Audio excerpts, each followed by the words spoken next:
Naharangan ba kita?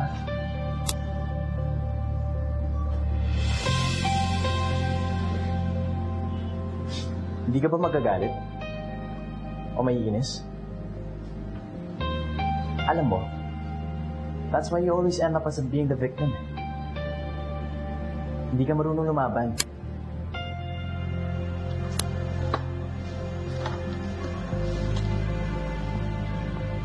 One of your favorites. I'm sure matagal mo nang hindi natitikman yan, seeing that you're living in this lowly place.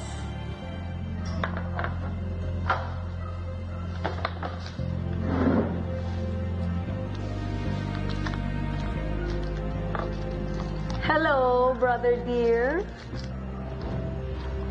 Bakit mo kailangan magpabalik-balik ka rito para lamang guluhin ako? Is there something wrong? Or is silent treatment your way of getting even?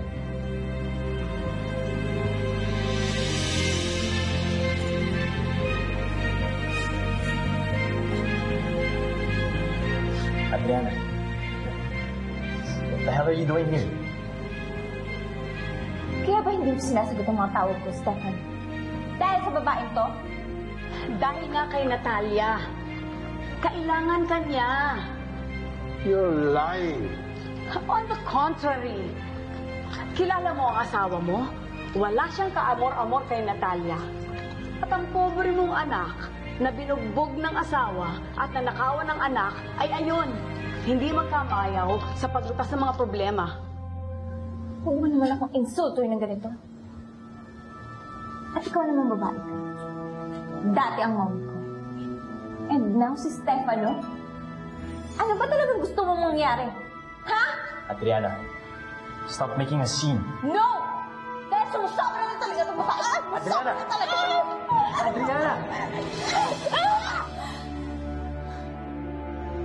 Ayaw mo ba silang makita? After 30 years, I'm sure napatawad ka na nila. Hindi lang ako sa kanila may kasalanan. At hindi lahat ng nagsisisi ay napapatawad. At lumalaban ka na ngayon, ha? And Stefan, bakit mo ba siya pinagtatanggol, ha? Bakit? Bakit mo siya laro? Babae ko, ha? Babae ko? Adriana?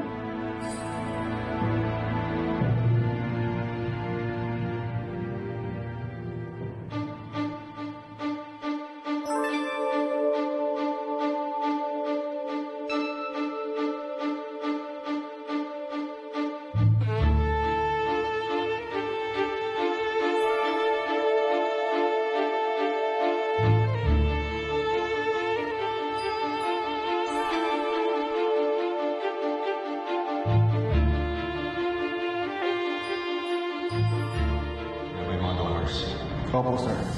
Okay ba? Nagpas ka lahat? Opo. Bukas parating na yung mga Italianong pasyente.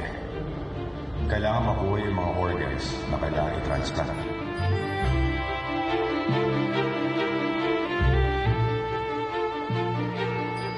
Ano tinatago mo, Giorgio? Anong ginagawa mo rito?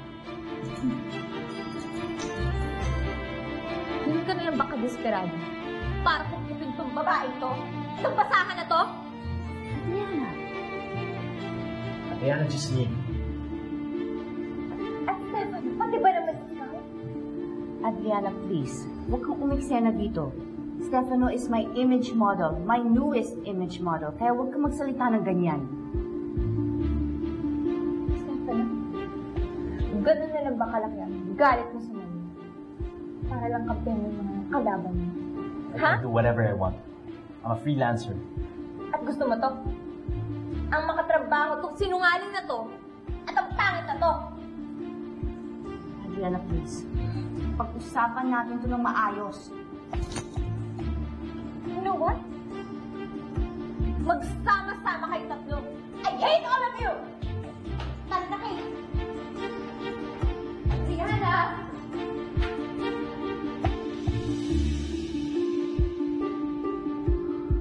I'm so sorry. Hindi ka naman nakikinig, Calvin eh. Papasok na ako sa loob. Ano, sandali lang. Hindi ka nakikinig eh. Mag-chess na lang ako.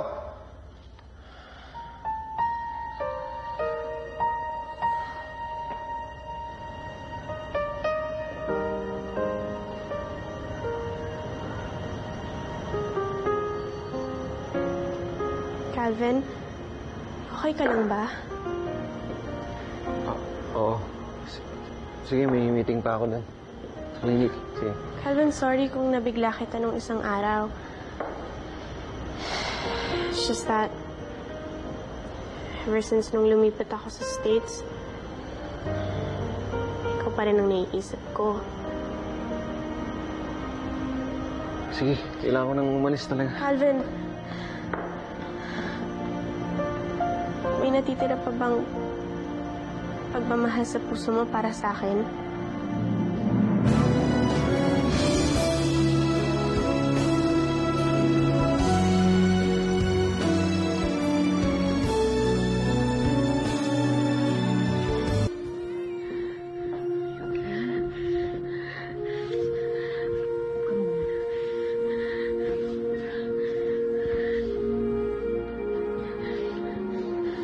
Saktan ka ba? Okay ka lang? Okay na po, doktora. Pasensya na po ako pa yung pinagsimulan ng away na ni Adriana. Bakit po kayo nangiti? Wala, napansin ko lang na Adriana na lang ang tawag mo sa anak ko. Pasensya na po, doktora. Si Giselle ba? Kaya hindi mo masagot yung tanong ko dahil kay Giselle? Hindi naman sa... Wala na akong pagmamahal sa'yo. Kaya lang... Ilang taon na rin yung lumipas eh. Sabi mo, magkaibigan lang kayo. Pero nararamdaman ko, higit pa sa magkaibigan ng mangyayari sa inyo ni Giselle. Rihanna, anak, saan ka ba nang galing? Kanina pa ako nag-aalala sa'yo. Sorry po, Mami. Pinuntahan ko lang si Stefano. Mami, alam mo ba na kinuha na siya ni Pauline as image model? Kailan pa? Giselle, natutuwa ako sa'yo.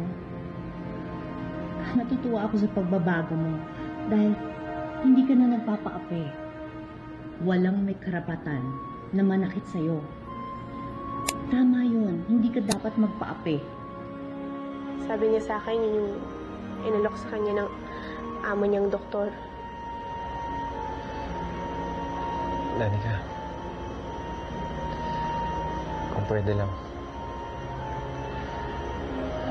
huwag ka na magsasalita na tungkol sa amin, Giselle. Kasi hindi mo na kami kilala. Hindi mo alam kung ano yung nangyari sa amin. Sorry.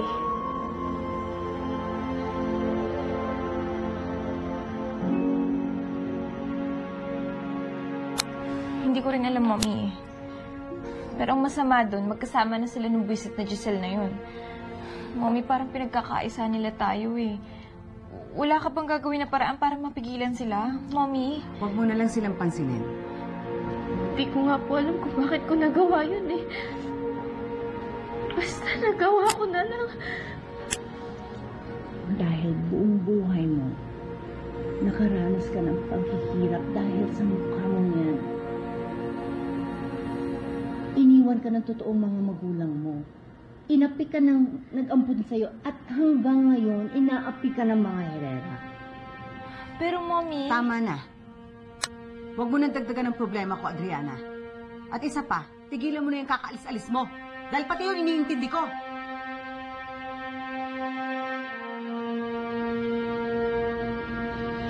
Oras na para lumaban ka, Giselle. Lumaban ka.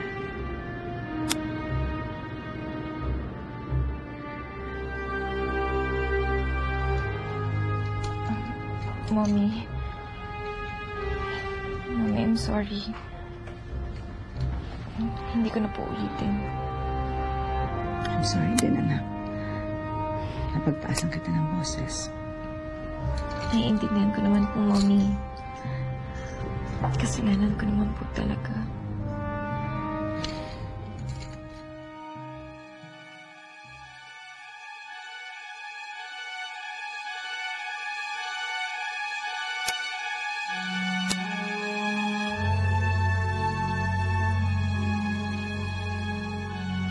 Ito lang ang nakikita ng iba sa akin. Ito ang nagtakda ng lugar ko sa mundo.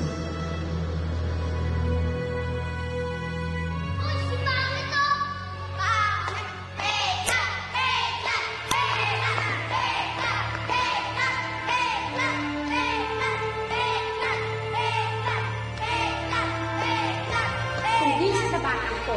Itong may pangit na mukhang batang yan. Yan ang mala sa buhay ko. Usak na ng bata.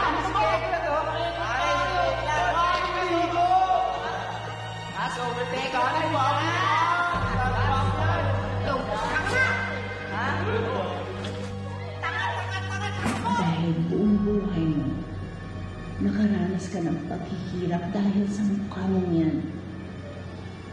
Iniwan ka na totoong mga magulang mo. Inapi ka na nag-ampun sa'yo at hanggang ngayon, inaapi ka na Myron.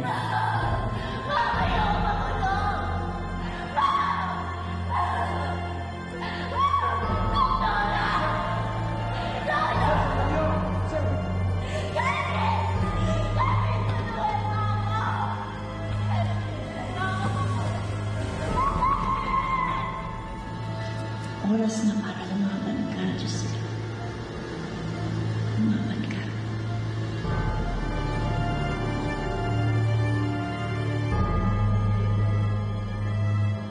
Kapag ba nawala ito, magbabago na rin ang buhay ko? Natalia, Christian yun. may taong naghahanap sa'yo. Sino? Doktora?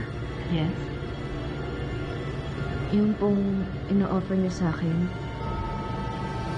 napagagandahin niyo po ako. Yes? Ano yun?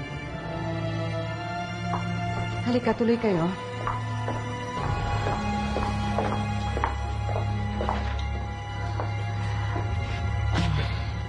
What can I do for you, Naomi? I'm here to tell the truth.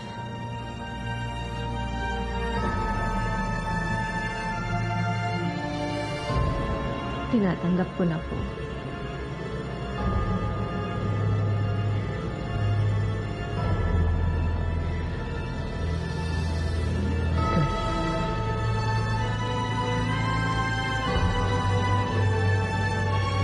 Very good, Giselle.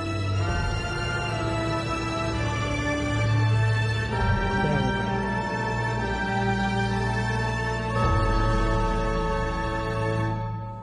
Asikasuhin ko muna ang anak ko, Mama. Kailangan mag-focus na ako sa kanya ngayon. Don't be too sure. This could only be the calm before the storm. I don't think your tita Natalia's coming back. Pati si Stefano wala na. Oo, pag maganda ka na, baka maging artista ka na din kagaya ni Adriana. Inurong ni Naomi ang demanda labang kay Doktora Natalia. Naomi is now on Doktora Natalia's side. Ito po ba nakokondena sa ginong dinulit mo? Pwede ba maging matalino ka nga? Yang ama mo, merong ginagawang anomalya dito sa ospital. Yan ang dapat mong alam. Gusto kang makita ng mag-ina mo. And I think now is the right time. Want everything pristine and en grande para sa party at sa launch ni Giselle as my new endorser.